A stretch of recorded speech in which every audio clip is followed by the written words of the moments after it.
अस्सलाम वालेकुम। मैं सदफ़ नुमान बात कर रही हूँ कराची से। और ये वाक़या जो मैं बताऊँगी ये मैं अपना पर्सनल वाक़या जो है वो बताना चाहूँगी, शेयर करना चाहूँगी। ये वाक़या 2010 का है और मैं बहुत लंबा अरसा इन चीज़ों से गुज़री थी। 2010 में रमज़ान का महीना था। हुआ कुछ यूँ कि रमज़ान के महीने में मैं अपनी फ्रेंड के साथ नीचे वॉक के लिए उतरी। उस दिन इत्तेफ़ाक की बात है, मैं नहाई हुई भी थी, मैंने परफ्यूम भी लगाया हुआ था, मेरे बाल भी खुले हुए थे क्योंकि वो गीले हुए थे, ज़ाहिर-सी बात है। तो ख़ैर मैं ऐसे ही उसके साथ नीचे कंपाउंड में वॉक करने के लिए नीचे उतर गई थी। ख़ैर हमारा माशाल्लाह बहुत अच्छा, बहुत बड़ा अपार्टमेंट है और काफ़ी फ़ेमस भी है स्टेडियम रोड पे। तो ख़ैर हुआ कुछ यूँ कि मैं उसके साथ जब नीचे वॉक पे उतरी तो हम कंपाउंड पे जब हम अपने अपार्टमेंट में जब स्पेशली जब अंदर एंटर होते हैं तो उसके अंदर वहाँ पे एंट्रेंस पे मोतिया के फूल लगे हुए थे, मतलब एक दरख्त लगा हुआ था, उसमें मोतिया के फूल थे। मैंने क्या किया कि उन मोतिया को जो है वो मैंने वॉक करते हुए दौरान मैंने उनको तोड़ लिया। अच्छे खासे बड़े-बड़े साइज़ के थे। मेरी फ्रेंड ने मुझे मना किया कि सदफ़ नहीं करो, तुम पागल हो, रात का वक़्त है, इस तरह से अच्छा नहीं। मैंने कहा कुछ नहीं होता यार, अम्मी को पसंद है तो मैं जो हूँ उसको अम्मी को दे दूँगी। उसने कहा अच्छा ठीक है तुम्हारी मर्ज़ी, लेकिन नहीं तोड़ते। ख़ैर मैंने तोड़ लिए अच्छे खासे और ऊपर आके ख़ैर मैंने अम्मी को वो हैंड ओवर कर दिया। मैंने कहा अम्मी आप ले। अम्मी कहाँ से तोड़े? मैंने कहा अम्मी अपार्टमेंट के बाहर जो कंपाउंड में लगे हुए थे। तुम्हारा दिमाग ख़राब है, तुम रात के टाइम पे तुम तोड़ कर लेकर आई हो, तुम्हें पता है तुम्हारी एक तो तुम नहा कर निकली थी और ये और वो। तो बहुत डाँटा उन्होंने ख़ैर मुझे, लेकिन मैं इग्नोर कर गई। अच्छा मैं रात को क्या हुआ कि सो गई। मुझे उठना था सहरी में, लेकिन हुआ ये कि मेरी आँख जो है वो खुली दर्द से। अब मुझे ये समझ में नहीं आ रहा था कि सर में मेरे ख़ैर फ़िलहाल फ़र्स्ट टाइम जो स्टार्ट हुआ, जो पहला अटैक हुआ वो सर में शदीद दर्द का था। बहुत शदीद दर्द, इतना दर्द कि मैं लफ्ज़ों में बयान नहीं कर सकती। शायद माइग्रेन भी बहुत छोटा होगा उसके आगे जो मुझे उस वक़्त तकलीफ़ पहुंची थी। ख़ैर अम्मी जब मुझे सहरी में उठानी आई तो मेरी तबीयत इतनी ख़राब थी कि मुझे फ़ीवर था। अब मैंने कहा नहीं तुम आगे काम करो, तुम रोज़ा नहीं रखो, तुम आराम करो। तो मैंने रोज़ा छोड़ दिया और मैं सो गई। ख़ैर जिस तरह से जो भी हुआ, तकलीफ़ बहुत थी लेकिन सो गई। फिर सुबह 8 बजे के करीब मेरी आँख खुली है और मैं उसमें मतलब वही शदीद तकलीफ़, वही दर्द, इतना दर्द, मुझे इतना दर्द कि मैं रोने लगी। मैंने ख़ैर आवाज़ दी, मैं उससे आवाज़ भी नहीं दी जा रही थी। इवन अम्मी किसी काम के लिए शायद डाइनिंग रूम की तरफ आई तो उन्होंने मुझे देखा। वो आई कमरे में तो मैं रोती हुई बता रही थी कि मेरे बहुत शदीद तकलीफ़ है, दर्द है, बहुत सर में बहुत दर्द है। तो मुझे बताया मैं क्या करूँ? उन्होंने अब्बू को बुलाया। माशाल्लाह वो मेरे काफ़ी माशाल्लाह अच्छे ख़ासे पढ़ने पढ़ाने वाले हैं और काफ़ी चीज़ें उनके अंडर में भी हैं। तो लोगों का इलाज भी करते हैं वो। तो ख़ैर उन्होंने क्या किया कि आए, उन्होंने मेरे सिर में दम किया। ख़ैर हुआ कुछ यूँ कि मैं बहुत सुकून के साथ ना कुछ लम्हों के लिए मुझे एकदम दर्द मेरा गायब और मैं सो गई। फिर मेरी वही 11:30-12 के करीब आँख खुली, फिर वही शदीद तकलीफ़, वही दर्द। इन्हीं तकलीफ़ में मेरा 1 हफ़्ते से 1.5 हफ़्ता गुज़र गया। मेरी ऐसी कंडीशन थी कि मैं रोज़े भी नहीं रख पा रही थी उसके अंदर। ख़ैर इवन कुछ टाइम के बाद ऐसा होने लगा कि रात को जैसे मैं सोने लगी तो मेरा बेड हिलने लगा। पहले तो मुझे ऐसा लगा कि शायद ज़लज़ला आया है या कुछ। तो 1-2 दफ़ा मैंने ऐसा किया कि रात को जैसे एकदम मेरी आँख खुली ना, मेरा फ़ोल्डिंग बेड हिलने से। अच्छा मैं बताती चलूँ कि मेरा जो बेडरूम था ना उसमें एक बेड था जिसमें मेरी सिस्टर सोती थी और मैं फ़ोल्डिंग बेड लगाती जो बिल्कुल मेरे मेन एंट्रेंस जो गेट है उसके सामने लगता था। तो लोग ये भी कहते थे कि तुम पागल हो, उस तरह से तुम्हें नहीं सोना चाहिए था और मतलब आना जाना होता है मखलूकों का, तो तुम बिल्कुल सामने गेट के सो रही होती थी, तो ये सही नहीं था। ख़ैर मैंने इन कुछ चीज़ों को इग्नोर किया। मैं जो हूँ रात में सोती थी तो ये मेरा बेड हिलता था, मेरे आस-पास मुझे महसूस होता था जैसे चलना फिरना हो रहा है और इस तरह की चीज़ें मेरे साथ जो हैं वो होने लगी थी बहुत ही ज़्यादा। मैं सो नहीं सकती थी रात में, मुझे इतनी तकलीफ़ होती थी सोने में, मतलब मुझे सोने की समझ ली परमिशन नहीं थी। मैं जहाँ सोती थी मुझे एकदम झंझोड़ के उठा दिया जाता था। जैसे समटाइम्स कोई मेरे पिलो के पास आके बैठे तो आपका एकदम पिलो जो है वो प्रेस होता है। इस तरह से कोई समटाइम्स फिंगर्स जो है वो मेरे हेयर्स में जैसे मुझे महसूस होती थी जैसे कोई कर रहा है, तो मैं एकदम घबरा के उठती थी। फिर कमरे की लाइट ऑन करके, मेरी बहनें भी डर के वजह से सोने लगी कि भाई लाइट ऑन करके सोया करो, तुम लाइट नहीं बंद किया करो कमरे की। पूरा घर खैर बहुत अपसेट, बहुत परेशान इन्हीं चीज़ों के अंदर। बहुत ही ज़्यादा डिस्टर्बेंस मेरी वजह से पूरे घर में हो गई थी, क्योंकि मैं ज़ाहिर-सी बात है मुझे इन चीज़ों से फ़ाइट करते काफ़ी टाइम गुज़र गया था। मेरी ये चीज़ें रुक नहीं रही थी। मैं जब भी मेरा बेड हिलता था तो मैं ये काम करती थी कि मैं एकदम नींद में ना ज़मीन पे हाथ रख के आयतल कुर्सी पढ़ती थी। मैं समझती थी ज़लज़ला आया है, तो एकदम वो मेरा बेड मूव होना रुक जाया करता था। मेरी बहनें वगैरह से सुबह पूछती थी, अब्बू से पूछती थी, तो कहती थी कुछ भी नहीं है, तुम पागल हो, तुम्हारा वहम है, कोई बेड नहीं हिलता, किसी का भी बेड नहीं हिलता। मैं खामोश हो जाया करती थी, मैं कुछ नहीं बोलती थी, लेकिन बस मेरी अज़ियत इतनी होती थी कि मैं बस रोती थी रात में कि मैं यार अब मैं सोऊँ, यानी कि मगरिब के बाद ही एक ऐसी कैफ़ियत होती थी कि मैं अपने कमरे में एंटर नहीं हो सकती थी। मुझे मुझे इतना खौफ़ आता था, मुझे ऐसा लगता था जैसे मेरे अलावा भी काफ़ी चीज़ें वहाँ मौजूद हैं जो मेरा इंतज़ार कर रही हैं। ख़ैर है, ये चीज़ें होती रहीं, काफ़ी टाइम गुज़र गया।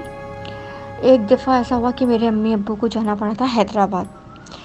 2-3 दिन के लिए जाना था उनको। मैं एक दिन क्या हुआ कि मैं अपने बेड पे सो रही थी अपने एज़ यूजुअल अपने रूम में। हुआ ये कि जब मैं सो के उठी हूँ तो मेरे बेड पे एक मख़सूस एरिया में, जहाँ मैं किस तरह बताऊँ, जैसे मैं स्ट्रेट लेटी हूँ तो जो हिप्स का जो साइड है, नीचे वहाँ पे अच्छी ख़ासी क्वांटिटी में जो मिट्टी होती है ना, आप लोगों ने आप लोग जाते होंगे मठ हज़रत कब्रिस्तान में, तो आप लोगों ने वो मिट्टी शायद देखी हो कैसी होती है। वो वाली मिट्टी वो मेरे उस मख़सूस एरिया में वहाँ नीचे वो मिली मुझे अच्छी ख़ासी। मैं एकदम घबरा गई कि ये क्या है? फिर उसके बाद मैं उठी हूँ और मैंने बेध्यानी में उसको झाड़ दिया कमरे में सुबह। ख़ैर मैं अपने अपनी अम्मी को फ़ोन किया परेशान होके, मैंने कहा अम्मी इस तरह से हुआ, तो एकदम घबरा गई कि तुमने क्या किया, वो चादर का तुमने क्या मिट्टी झाड़ दी? मैंने कहा हाँ। क्योंकि बेवकूफ़ तुम पूछ तो लेती तुम। ख़ैर उन्होंने मेरे अब्बू से डिस्कस किया, अब्बू ने कहा कि तुम उससे बोलो कि घबराने की ज़रूरत नहीं, कुछ आयतें उन्होंने मुझे बताई पढ़ने के लिए, मैंने वो पढ़ी और अब्बू ने कहा आने का इंतज़ार करो 2 से 3 दिन तक ना मेरे, मैं इंशाल्लाह आ जाऊँगा 2 से 3 दिन में। ख़ैर अब्बू 2 से 3 दिन में आए, उनको बताया, डिस्कस हुआ, तो उन्होंने कहा नहीं मैं तुम्हें कुछ चीज़ें पढ़ने को दे रहा हूँ। इवन तावीज़ बना के मेरे फ़ादर ने मुझे दिया जो आज तक मेरे गले में है, मैं उसको उतारती नहीं हूँ। जब नहाना होता है बस उस वक़्त उतारती हूँ, उसके अलावा मुझे उतारने की परमिशन नहीं है वो। ख़ैर हुआ कुछ यूँ कि एक दफ़ा क्या हुआ, मेरी फूप्पी रात को जो है वो रुकने आई हुई थी। तो मेरे कमरे में तो वो नहीं सोई थी, वो तो दूसरे एरिया कमरे में सोई थी, ड्राइंग रूम में इवन सोई थी। तो मेरी छोटी बहन वही उनके साथ सो गई थी, तो जो मेरी दूसरी वाली बहन थी वो मेरे साथ सोई थी। अच्छा, मैंने बताया ना कि जब तक फ़जर की अज़ानें नहीं होती थी उस वक़्त तक मैं सो नहीं सकती थी। फ़जर की अज़ानें जब होती थी तो ये सारी हैपनिंग्स और ये सब चीज़ें जो हैं वो इवन रुक जाया करती थी, वो रुक जाती थी जब तक फ़जर की अज़ान नहीं होती थी। ख़ैर एक दफ़ा ऐसा हुआ कि जब वो फूप्पी रुकने के लिए आई रात को, हमारे पास स्टे किया हुआ था उन्होंने, तो मैं सोई अपना, तो मुझे कुछ ही लम्हे गुज़रे थे, फ़जर नहीं हुई थी, फ़जर होने वाली थी। मेरी सिस्टर ने एकदम मुझे मतलब हिलाया, उठाया कि नाजी उठो और मेरे पास जो है ना आके लेटो। नाजी मेरा निकनेम है। तो मैंने कहा यार मैं अभी तो थोड़ी देर पहले सोई और तुमने उठा दिया मुझे। बोली तुम उठो नाजी, तुम यहाँ के मेरे साथ सो जाओ, तुम वहाँ मत लेटो। मैं खैर उठी, उसके साथ उसके बराबर में उसके बेड पर मैं लेट गई। जब वो सुबह उठी है तो उसको ऑफिस जाने का टाइम था। मुझे बोली तुम्हें पता है मैंने तुम्हें उठाया क्यों था? मैंने कहा क्यों? कह रही है कि मुझे ऐसा मैं ख्वाब में देख रही थी कि तुम्हारे बेड के नीचे ना एक ब्लैक कलर की कोई चीज़ लेटी हुई है और उसका हाथ तुम्हारी तरफ बढ़, तो मैं लेके जाने के लिए अपने पास अपने साथ ना एकदम मैं उठी हूँ और एकदम तुम्हें झंझोड़ के मैंने उठाया है अपने पास ना। तो बोली कि अगर मैं तुम्हें उठाती तो शायद तुम्हारे साथ कुछ हो जाता, कोई भी हैपनिंग तुम्हारे साथ हो सकती थी। उस वक़्त फ़जर की अज़ानें भी स्टार्ट हो गई जब मैंने ये ख्वाब देखा था। मैं बताती चलूँ कि जिन दिनों मेरे साथ ये मामला थे 2010 से 2013 से 14 तक का टाइम हो गया था, बल्कि इवन 15 भी शायद लग गया था। मुझे शायद ऐसे इतना अच्छे से याद नहीं है, लेकिन मैं उन दिनों एक कॉलेज में जॉब करती थी as a administrator. Front desk भी मेरे अंडर थी और एडमिन वर्क भी मेरे अंडर था। वहाँ जिस तरह की चीज़ें, जो कंडीशन, जो तकलीफ़, जो अज़ियत मुझे वहाँ वो चीज़ें देती थी ना, मैं आपको बता नहीं सकती। मेरे ऑफ़िस के लोगों में ये चीज़ मशहूर हो गई थी कि इसके साथ जो है मसले मसाइल सदफ़ के साथ जो है वो हैं। तो एक दफ़ा तो ऐसा हुआ था कि मैं सुबह ऑफ़िस पहुँची हूँ और मैं वहाँ बैठ नहीं पा रही थी। इतनी तकलीफ़ मुझे, मतलब ऐसे जैसे मेरी कमर, जो मेरी बैक होती है, मुझे नहीं पता क्या चीज़ होती थी, मुझे इतनी शदीद जैसे मुझे कोई तोड़ है अंदर से ना। मैं साँस नहीं ले पा रही होती थी, मुझे कफ़िंग इतनी होती थी और मैं इतना रो रही होती थी कि मैं क्या करूँ। इवन 2-3 दफ़ा मेरे जो ड्राइवर थे बॉस के, उन्होंने मुझे घर पहुँचाया कि तो आप 2-3 दिन तक सीधा रेस्ट करें, आपकी कंडीशन वो नहीं है कि आप ऑफ़िस आ सकें, लोग देखते भी हैं और अच्छा नहीं लगता, आप इस तकलीफ़ में आके यहाँ पे ये काम भी कर रही होती हैं। ये तकलीफ़ मुझे इतनी मिलती थी उन चीज़ों की तरफ से कि वो मुझे बहुत अज़ियत देती थी। मतलब जैसे कमर के अंदर कोई जैसे हड्डी होती है या इस तरह की कोई बोन, अब वो जैसे कोई आपको तोड़ रहा है शदीद किस्म का, और तो आपको किस तरह की अज़ियत होती है, आप कुछ कर नहीं सकते थे। और मैं चीख रही होती थी, रो रही होती थी, मेरी पूरी फैमिली आके, अम्मी मुझ पे दम कर रहे हैं, बहनें आके बेचारी अपसेट, मेरा भाई कमरे में आ जाया करता था।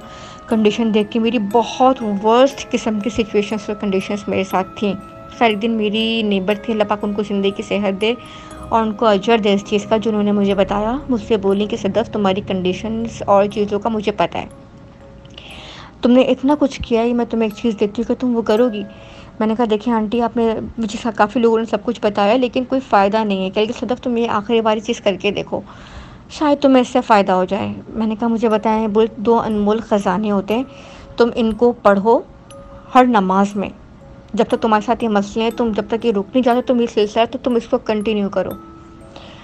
मैंने कहा ठीक है। बोली कि तुम ना एक काम करो, ये 2 अनमोल ख़जाने हर नमाज के बाद पढ़ के इसका पानी दम करके पियो और एक बॉटल में, एक स्प्रे में इसको रखो, और जब रात को सोने लगो तो तुम अपने बेड के चारों तरफ सरहाने इसको तुम स्प्रे करो, इस पानी का दम किए हुए का। मैंने कहा ठीक है। मैंने ये स्टार्ट किया। आप यकीन करें कि अल्हम्दुलिल्लाह वो चीज़ें आहिस्ता आहिस्ता आहिस्ता आहिस्ता आहिस्ता करके जो है वो एक वक्त आया कि वो एकदम रुक गई, थम गई, और मेरा बेड भी हिलना रुक गया। एक दिन क्या हुआ कि मेरी मदर ने कहा कि सदफ़, तुम स्प्रे करना छोड़ दो, हम देखें भी तो सही कि तुम्हें कितना फ़ायदा हुआ भी है कि नहीं, तुम स्प्रे नहीं करो। मैं डर गई। मैंने कहा अम्मी देखिए प्लीज़। अब खुदा खुदा करके मैंने सुकून से नींद लेना शुरू की है और डिस्टर्बेंस मेरी कम हुई है। कल के सदफ़, तुम देखो, हम जब तक हम देखेंगे नहीं ना, एक्सपेरिमेंट नहीं करेंगे, हमें पता नहीं चलेगा। तुम एक काम करो, तुम रुक जाओ, ठीक है, और स्प्रे नहीं करो आज रात, तुम सो जाओ। मैंने कहा ठीक है। खैर मैं सो गई, मैंने स्प्रे नहीं किया। मैं क्या देखती हूँ कि मेरी आधी रात को आँख खुलती है, कोई 3:30 पौने 4 का टाइम होगा अंदाज़न, क्योंकि मेरे मोबाइल मेरा बराबर में होता था तो मैं चेक करती थी वो टाइम क्या हो रहा है क्या नहीं हो रहा।